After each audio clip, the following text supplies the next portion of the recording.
brigands ont été crucifiés au même moment que Christ. Ensemble, il y avait trois croix.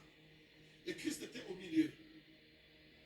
L'un s'est moqué de Christ parce qu'il était écrit sur les frontons de sa croix. Il était écrit le roi des Juifs. Alors il lui disait, mais tu es le roi, non? Comme tu es le roi, sauve-toi toi-même et puis sauve-nous. Alors il s'est moqué de lui et la Bible dit qu'il l'a injurié même. Parce que l'autre lui a dit, pourquoi tu l'as injurié, pourquoi tu l'importunes? Nous, c'est justice pour nous, on nous tue, c'est une punition. Mais lui est juste, il n'a rien fait. Tu ne peux pas lui parler comme ça.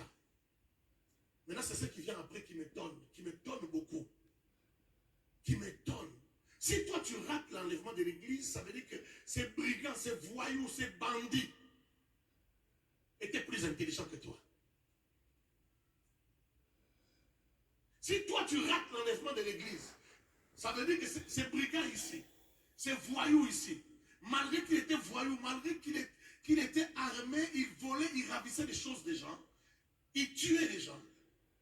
Non seulement qu'il était plus intelligent que toi, il était plus sage que toi, et il connaissait la parole plus que toi. Il était révélé. Parce que moi, je ne peux pas comprendre qu'un brigand comme celui-là regarde, se retourne à Jésus et lui dise, quand tu viendras dans ton règne, souviens-toi de moi. C'est grave. C'est comme si tu n'as pas compris. J'ai dit, c'est grave. Il dit, quand tu viendras dans ton règne, souviens-toi de moi. Il parle à qui? Il parle à un moribond. Il parle à un homme qui est en train de perdre son sang. Il est en train de perdre son oxygène. Il est difficile à respirer. Pour respirer, il doit tirer comme ça, se gratter le dos, perdre encore le sang. Les veines sont en train de se rompre. Il est en train de s'asphyxier. Il va mourir dans quelques minutes. Il lui dit, lorsque tu reviendras dans ton règne, souviens-toi de moi. Oh, le brigand de la croix a compris que la vie ici, ce n'est pas tout ce qu'il y a comme vie. Il a compris qu'il y a la résurrection. Il a compris qu'il y a une autre vie. Marazaya. Il a compris. Il a compris que Jésus était un vrai roi. Parce qu'il dit, lorsque tu viendras dans ton règne. Il dit, toi, tu es un roi. Et pourtant, on n'avait pas dit qu'il était le roi d'un royaume qui était invisible. On a plutôt écrit qu'il est le roi des Juifs. Mais lui a compris qu'il n'est pas le roi des Juifs que je vois ici. Mais il est le roi d'un royaume qui va venir. Et son règne sera plus important que le règne de Jules César. Son règne sera plus important que le règne d'Hérode et de Pilate.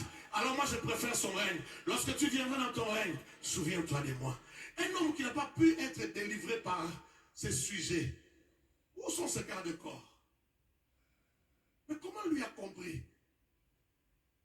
Il dit, lorsque tu reviendras dans ton règne, souviens-toi de moi. Cette révélation a percé Jésus. Jésus aussi l'a regardé. Jésus lui a dit, aujourd'hui même, je te le dis en vérité. Oh, est-ce que les amoureux de Jésus sont ici? Ceux qui aiment leur maître, qui aiment les paroles de leur maître, c'est plus que du bonbon, c'est plus que de la sucrerie.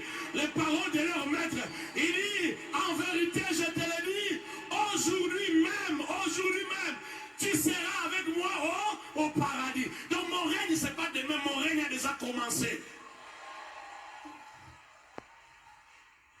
Tu es dans le règne de Dieu. J'ai dit, tu es dans le règne de Dieu. Même si tu meurs, tu vas encore aller dans le règne de Dieu. Le règne de Dieu a déjà commencé.